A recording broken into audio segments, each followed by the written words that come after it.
दोस्तों, भारत और न्यूजीलैंड के बीच खेली जा रही 5 मैचों की T20 सीरीज का चौथा मुकाबला अब समाप्त हो चुका है और जैसे ही यह मुकाबला खत्म हुआ, वैसे ही दोनों ही टीमें बिना किसी वक्त गंवाए सीधे अगले और आखिरी मुकाबले की तैयारियों में जुट गई हैं, क्योंकि अब इस सीरीज का सबसे अहम और निर्णायक पड़ाव सामने खड़ा है, यानी पांचवां और आखिरी T20 मुकाबला, जहां दोनों टीमों की असली परीक्षा होने वाली है। दोस्तों, यह कोई साधारण मुकाबला नहीं होने वाला, क्योंकि एक तरफ भारतीय टीम है जो इस पूरी T20 सीरीज में अपने आक्रामक खेल, बेहतरीन रणनीति और जबरदस्त टीम संयोजन से लगातार विरोधी टीम पर दबाव बनाती हुई नजर आई है। तो वहीं दूसरी तरफ न्यूजीलैंड की टीम है जो आखिरी मुकाबले में हर हाल में अपनी पूरी ताकत झोंकने के इरादे से मैदान पर उतरने वाली है। चौथे T20 मुकाबले के खत्म होते ही भारतीय टीम मैनेजमेंट ने यह साफ कर दिया है कि पांचवां मुकाबला किसी भी कीमत पर हल्के में नहीं लिया जाएगा और इसी वजह से कप्तान सूर्य कुमार यादव और हेड कोच गौतम गंभीर ने मिलकर प्लेइंग 11 में बड़े, साहसिक और चौंकाने वाले बदलाव करने का फैसला लिया है। जी हां दोस्तों, न्यूजीलैंड की टीम को पांचवें T20 के मुकाबले में इतिहास की सबसे बड़ी हार देने के लिए कप्तान सूर्य कुमार यादव और कोच गौतम गंभीर ने अपनी सबसे मजबूत प्लेइंग 11 को घोषित कर दिया है। जी हां दोस्तों, आपने बिल्कुल सही सुना दोस्तों। भारतीय टीम की प्लेइंग 11 से कुछ ऐसे खिलाड़ियों को बाहर किया गया है जो पिछले मुकाबलों में कुछ खास प्रभाव नहीं छोड़ पाए थे और उनकी जगह पर 4 ऐसे नए खिलाड़ियों की वापसी करवाई गई है जो अब तक इस T20 सीरीज में एक भी मुकाबला नहीं खेले थे, लेकिन जिनकी काबिलियत, अनुभव और मैच विनिंग क्षमता पर टीम मैनेजमेंट को पूरा भरोसा है। इन खिलाड़ियों की एंट्री के साथ ही भारतीय टीम की ताकत कई गुना बढ़ती हुई नजर आ रही है, क्योंकि यह चारों खिलाड़ी ऐसे हैं जो बल्लेबाजी, गेंदबाजी और फील्डिंग तीनों विभागों में अकेले दम पर गेम का रुख बदलने का मादा रखते हैं। दोस्तों, यह बदलाव सिर्फ रोटेशन के लिए नहीं किए गए हैं, बल्कि इसके पीछे एक साफ और खतरनाक रणनीति छुपी हुई है, जिसका मकसद पांचवें T20 मुकाबले में न्यूजीलैंड की टीम को शुरुआत से ही बैकफुट पर धकेलना है। बदली हुई भारतीय प्लेइंग 11 को देखकर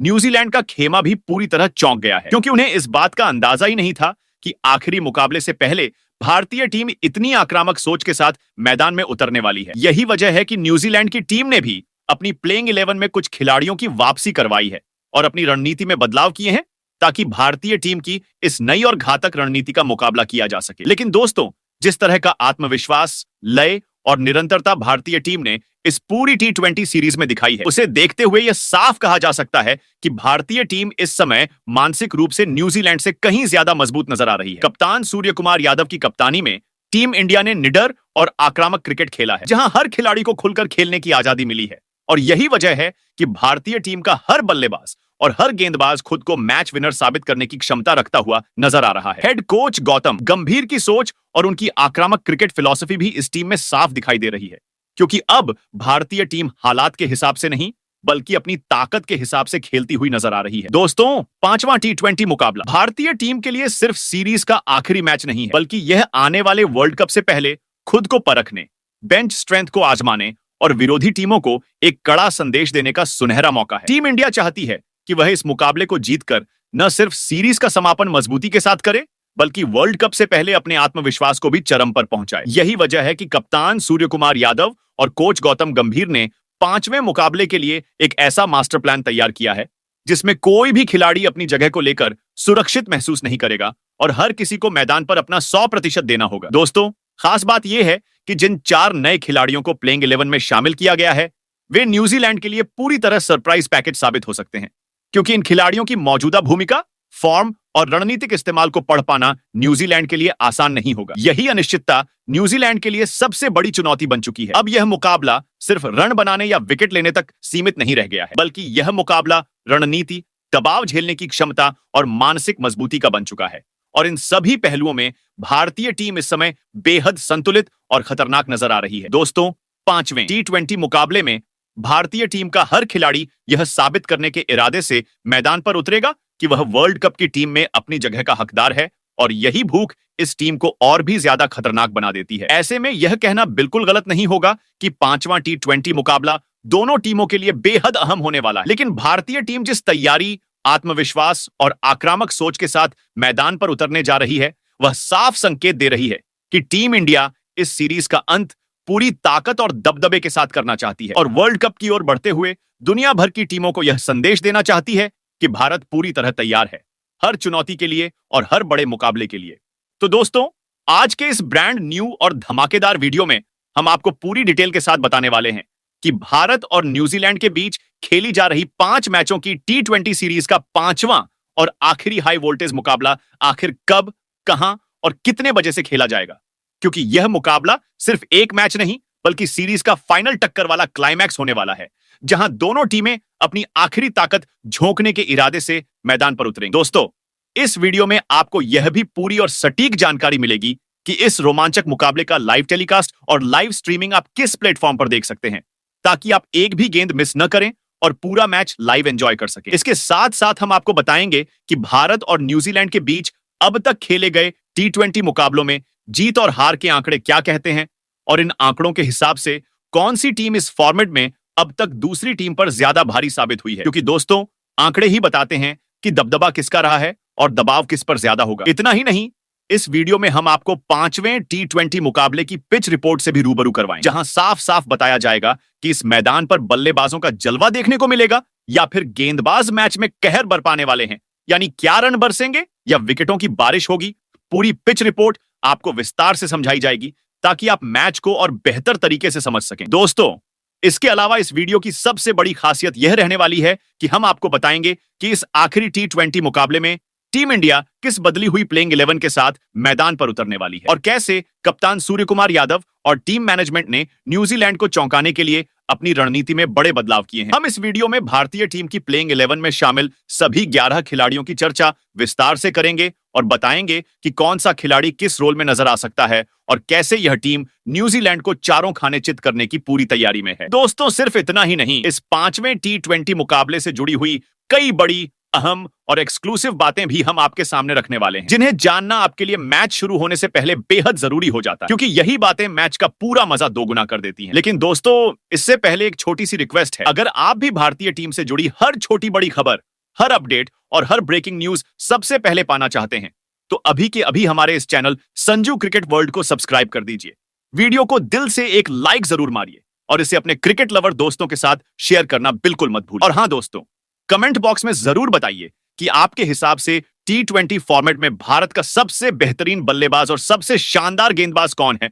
दोनों खिलाड़ियों के नाम कमेंट में लिखिए, क्योंकि आपकी राय हमारे लिए बहुत मायने रखती है। तो चलिए दोस्तों, बिना वक्त गंवाए इस हाई वोल्टेज मुकाबले से जुड़ी हर जरूरी जानकारी के साथ आज की इस इंटेंस और रोमांचक वीडियो की शुरुआत करते हैं। तो दोस्तों, अब आपको पूरी और सटीक जानकारी देते हैं कि भारत और न्यूजीलैंड के बीच खेली जा रही 5 मैचों की T20 सीरीज का 5वां और आखिरी मुकाबला आखिर कब, कहां और कितने बजे से खेला जाएगा।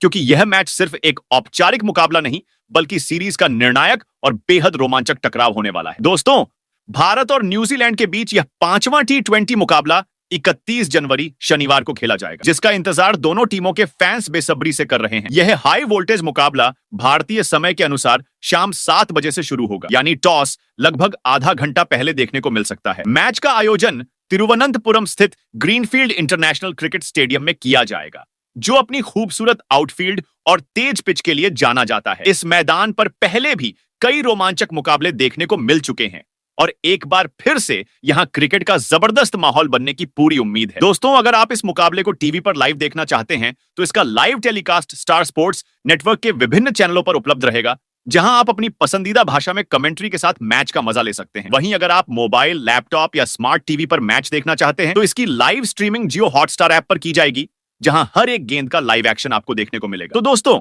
अब बात करते हैं भारत और न्यूजीलैंड के बीच T20 क्रिकेट की उस जबरदस्त प्रतिद्वंद्विता की, जिसने हर बार फैंस को सीट से बांधे रखा है। जब भी ये दोनों टीमें T20 फॉर्मेट में आमने सामने आती हैं, तो मैदान पर सिर्फ एक मैच नहीं बल्कि इज्जत, दबदबा और वर्चस्व की जंग देखने को मिलती है। दोस्तों, अगर अब तक के हेड टू हेड आंकड़ों पर नजर डालें तो साफ तौर पर पता चलता है कि इस फॉर्मेट में किस टीम का पलड़ा भारी रहा है। भारत और न्यूजीलैंड के बीच अब तक कुल 29 T20 मुकाबले खेले जा चुके हैं। इन 29 मुकाबलों में टीम इंडिया ने 18 मैचों में जीत दर्ज करते हुए न्यूजीलैंड को करारी शिकस्त दी है, जबकि न्यूजीलैंड की टीम सिर्फ 10 मुकाबलों में ही भारत को हरा पाई है। इसके अलावा एक मुकाबला ऐसा भी रहा है जिसका कोई नतीजा नहीं निकल सका। यानी आंकड़े खुद ही चिल्ला चिल्ला कर बता रहे हैं कि T20 फॉर्मेट में भारत का दबदबा साफ और मजबूत रहा है। दोस्तों, भारतीय टीम ने सिर्फ मैच ही नहीं जीते बल्कि कई बार न्यूजीलैंड को उन्हीं की रणनीति में फंसाकर चारों खाने चित किया है। चाहे तेज गेंदबाजों का आक्रमण हो, स्पिनरों की चालाकी हो या फिर बल्लेबाजों का विस्फोटक अंदाज, हर मोर्चे पर भारत ने न्यूजीलैंड को कड़ी टक्कर दी है। वहीं न्यूजीलैंड की टीम भी जब जब जीती है, उसने भारत को आसान नहीं बल्कि कड़ी मेहनत के बाद ही मात दी है, जिससे यह प्रतिद्वंद्विता और भी रोमांचक बन जाती है। लेकिन दोस्तों, इन आंकड़ों के बावजूद न्यूजीलैंड को कभी भी हल्के में नहीं लिया जा सकता, क्योंकि यह टीम बड़े मुकाबलों में उलटफेर करने की पूरी क्षमता रखती है। वहीं दूसरी ओर टीम इंडिया अपने शानदार रिकॉर्ड को और मजबूत करने के इरादे से मैदान में उतरती है। तो दोस्तों, अब बात करते हैं तिरुवनंतपुरम के ग्रीनफील्ड इंटरनेशनल क्रिकेट स्टेडियम की पिच रिपोर्ट की, जहां भारत और न्यूजीलैंड के बीच बेहद अहम T20 मुकाबला खेला जाना है। यह मैदान भले ही ज्यादा मुकाबलों का गवाह नहीं रहा हो, लेकिन जितने भी मैच यहां खेले गए हैं, उन्होंने जबरदस्त रोमांच और उतार चढ़ाव जरूर दिखाए हैं। अब तक इस स्टेडियम में कुल 4 T20 मुकाबले खेले जा चुके हैं और हर मैच में पिच का मिजाज थोड़ा अलग नजर आया है। दोस्तों, अगर आंकड़ों की बात करें तो इस मैदान पर सबसे बड़ा स्कोर 235 रन का दर्ज किया गया है, जो साफ दिखाता है कि अगर बल्लेबाज जम जाएं और हालात उनके पक्ष में हो तो यहां रन बनाना बिल्कुल भी मुश्किल नहीं है। वहीं दूसरी ओर इसी मैदान पर सबसे कम स्कोर 61 रन का भी देखने को मिला है, जो यह साबित करता है कि अगर गेंदबाजों को मदद मिल जाए तो बल्लेबाजी करना बेहद चुनौतीपूर्ण हो सकता है। यानी यह पिच पूरी तरह से एक तरफा नहीं बल्कि हालात के हिसाब से रंग बदलने वाली पिच मानी जाती है। इस स्टेडियम में खेले गए T20 मुकाबलों के नतीजों पर नजर डालें तो तस्वीर काफी संतुलित दिखाई देती है। यहां 2 मुकाबले पहले बल्लेबाजी करने वाली टीम ने जीते हैं, जबकि 2 मुकाबलों में लक्ष्य का पीछा करने वाली टीम को सफलता मिली है। इसका साफ मतलब है कि टॉस जीतने के बाद सिर्फ पहले बल्लेबाजी या पहले गेंदबाजी का फैसला ही मैच नहीं जिताता, बल्कि टीम की रणनीति, परिस्थितियों को पढ़ने की क्षमता और दबाव में प्रदर्शन ज्यादा अहम साबित होता है। ग्रीनफील्ड स्टेडियम की पिच आमतौर पर शुरुआत में बल्लेबाजों के लिए ठीक ठाक रहती है। नई गेंद बल्ले पर अच्छे से आती है,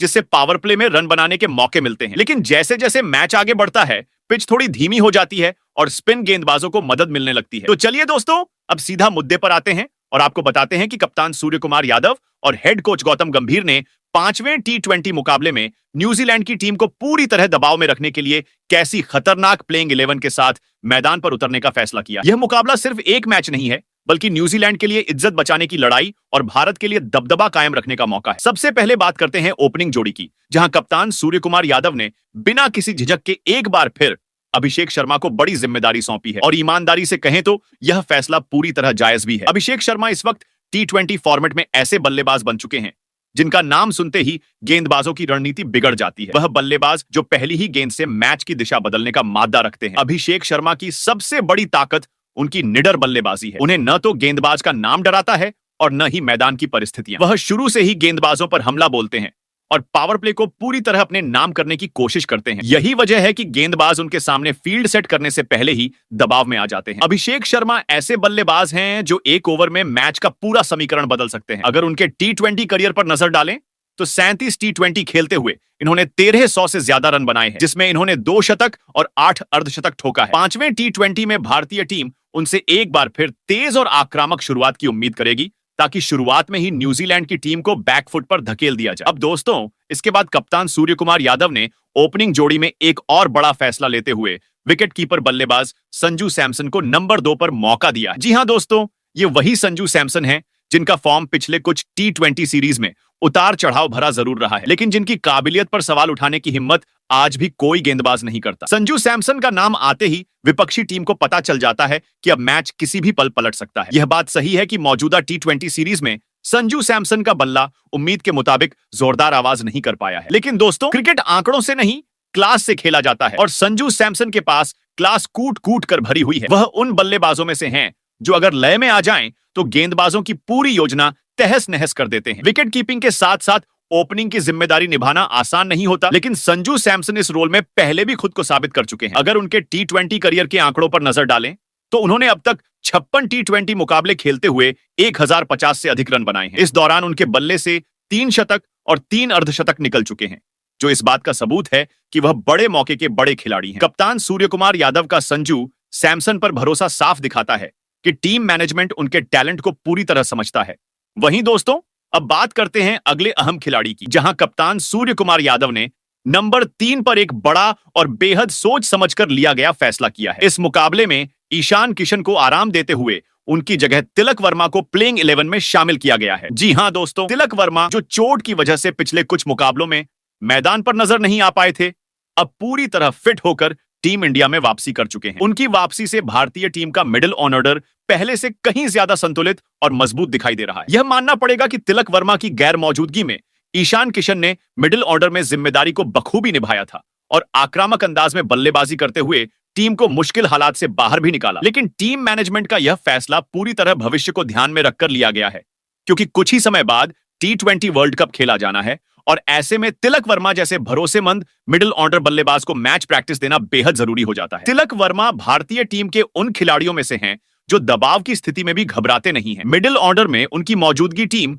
इंडिया को स्थिरता भी देती है और आक्रामकता भी। अगर तिलक वर्मा के T20 करियर के आंकड़ों की बात करें तो उन्होंने अब तक 36 T20 मुकाबले खेले हैं और इनमें 900 से अधिक रन बनाए। इस दौरान उनके बल्ले से 7 अर्धशतक निकल चुके हैं, जो उनकी निरंतरता और मैच फिनिश करने की क्षमता को साफ तौर पर दिखाते हैं। ऐसे में 5वें T20 मुकाबले में तिलक वर्मा की वापसी न सिर्फ उनकी खुद की लय के लिए अहम है, बल्कि भारतीय टीम के वर्ल्ड कप रोड मैप के लिहाज से भी यह फैसला बेहद महत्वपूर्ण माना जा रहा है। वहीं दोस्तों, अब बात करते हैं नंबर 4 की, जहां खुद कप्तान सूर्य कुमार यादव बल्लेबाजी करने उतरते हुए नजर आएंगे। यह वही खिलाड़ी हैं जिनकी इस T20 सीरीज से पहले जमकर आलोचना हो रही थी। पिछले कुछ समय से कहा जा रहा था कि सूर्य कुमार यादव अपने पुराने रंग में दिखाई नहीं दे रहे हैं और उनका बल्ला बड़ी पारियां खेलने में नाकाम रहा है। लेकिन इस सीरीज में सूर्य कुमार यादव ने अपने खेल से हर सवाल का जवाब मैदान पर दिया है, वो भी बेहद दमदार अंदाज में। न्यूजीलैंड के खिलाफ इस T20 सीरीज में सूर्य कुमार यादव पूरी तरह अलग ही मूड में दिखाई दिए हैं। कप्तान के तौर पर भी सूर्य कुमार यादव ने जिम्मेदारी को बखूबी निभाया है। जब टीम को तेज रन गति की जरूरत पड़ी,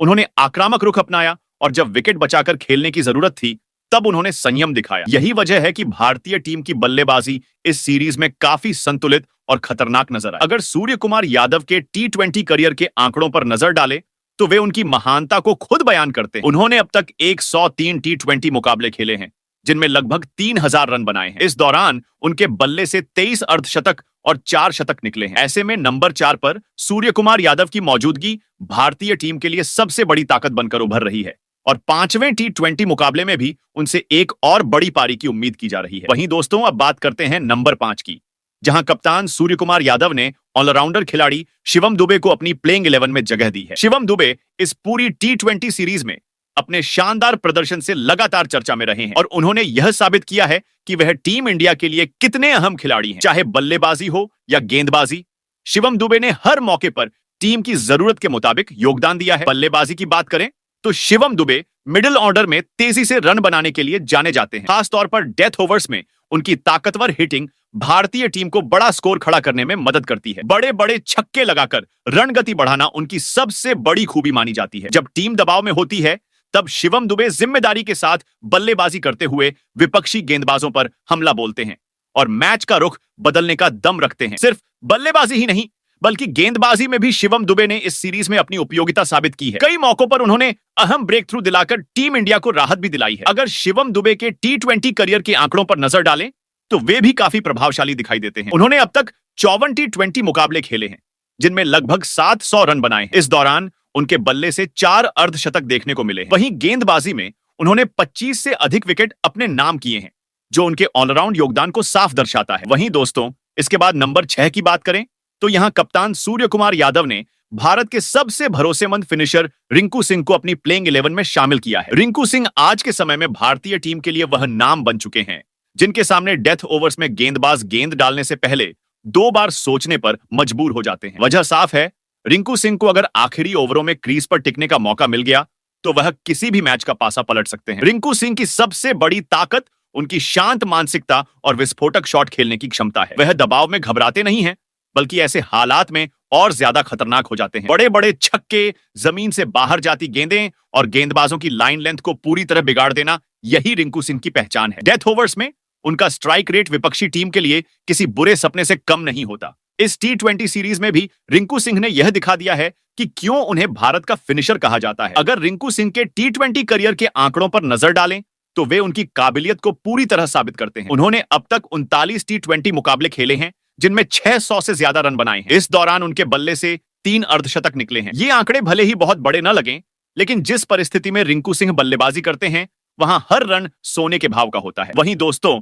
इसके बाद नंबर 7 की बात करें तो यहां कप्तान सूर्य कुमार यादव ने एक अहम और सोच समझकर किया गया बदलाव देखने को मिलता है। इस मुकाबले में हार्दिक पांड्या को आराम दिया गया है और उनकी जगह अक्षर पटेल को प्लेइंग 11 में शामिल किया गया है। यह फैसला आने वाले बड़े टूर्नामेंट्स को ध्यान में रखते हुए लिया गया है ताकि सभी प्रमुख खिलाड़ियों को सही समय पर तरोताजा रखा जा सके। अक्षर पटेल भारतीय टीम के उन भरोसेमंद ऑलराउंडरों में शामिल हैं जो बल्लेबाजी और गेंदबाजी दोनों में टीम को संतुलन प्रदान करते हैं। जरूरत पड़ने पर अक्षर ऊपर के क्रम में आकर अहम रन बना सकते हैं और मिडिल ओवर्स में अपनी सटीक स्पिन गेंदबाजी से विकेट निकालने की क्षमता रखते हैं। पिछले कुछ समय में अक्षर पटेल ने क्रिकेट के तीनों फॉर्मेट में लगातार अच्छा प्रदर्शन किया है। उन्होंने न सिर्फ गेंद से बल्कि बल्ले से भी टीम इंडिया के लिए कई अहम पारियां खेली हैं। यही वजह है कि टीम मैनेजमेंट उन्हें एक भरोसेमंद ऑलराउंड विकल्प के रूप में देखता है। अगर अक्षर पटेल के T20 करियर के आंकड़ों पर नजर डालें तो उन्होंने अब तक 87 T20 मुकाबले खेले। इन मैचों में उन्होंने 700 से अधिक रन बनाए हैं, जिसमें एक अर्धशतक भी शामिल है। वहीं गेंदबाजी में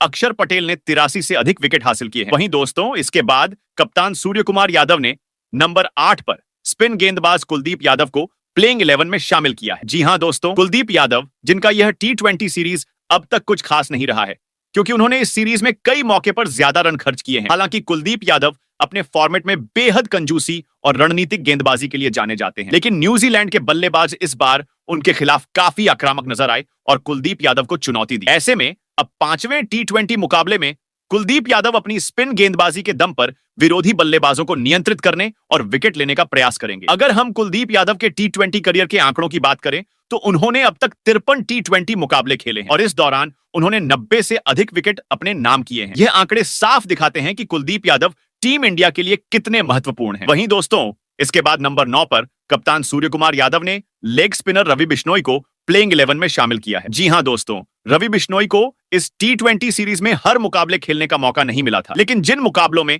उन्हें खेलना मिला उन्होंने अपनी स्पिन गेंदबाजी से कप्तान और कोच दोनों को पूरी तरह प्रभावित किया। ऐसे में कप्तान सूर्य कुमार यादव ने उन्हें फिर से प्लेइंग 11 में जगह दी। रवि बिश्नोई किसी भी परिस्थिति में दबाव झेलते हुए विकेट चटकाने की काबिलियत रखते हैं और मिडिल ओवर्स या डेथ ओवर्स में उनकी गेंदबाजी टीम के लिए बेहद महत्वपूर्ण साबित होती है। अगर हम रवि बिश्नोई के T20 करियर के आंकड़ों की बात करें तो उन्होंने अब तक 44 T20 मुकाबले खेलते हुए 60 से ज्यादा विकेट हासिल किए हैं। ये आंकड़े साफ दिखाते हैं कि रवि बिश्नोई टीम इंडिया के लिए कितना प्रभावशाली खिलाड़ी हैं और किसी भी समय मैच का पासा पलट सकते हैं। वहीं दोस्तों, इसके बाद प्लेइंग 11 में नंबर 10 पर कप्तान सूर्य कुमार यादव ने युवा तेज गेंदबाज हर्षित राणा को जगह दी है। हर्षित राणा ने क्रिकेट के तीनों फॉर्मेट में अपनी गेंदबाजी से हमेशा शानदार प्रदर्शन किया है और टीम इंडिया के लिए अहम विकेट चटकाने में सफल रहे हैं। इसके अलावा हर्षित राणा ने बल्लेबाजी में भी कई मौके पर टीम के लिए योगदान दिया है और अपने खेल से टीम के विकल्प को मजबूत किया है। अगर हम हर्षित राणा के T20 करियर के आंकड़ों की बात करें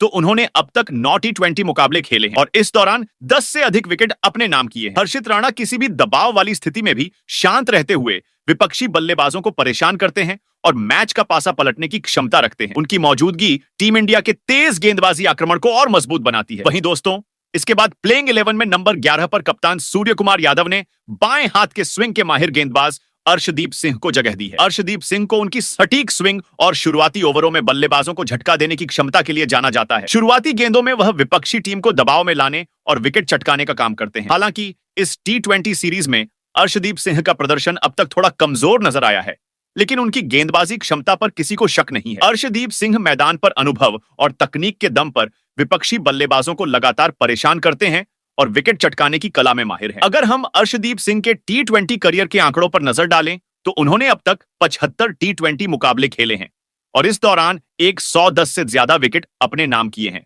तो दोस्तों, 5वें और आखिरी T20 के मुकाबले में टीम इंडिया अपनी इस प्लेइंग 11 के साथ न्यूजीलैंड को रौंदने उतरने वाली है। आप कमेंट कर बताओ, इस प्लेइंग 11 में आपको और किस खिलाड़ी की कमी महसूस हो रही है।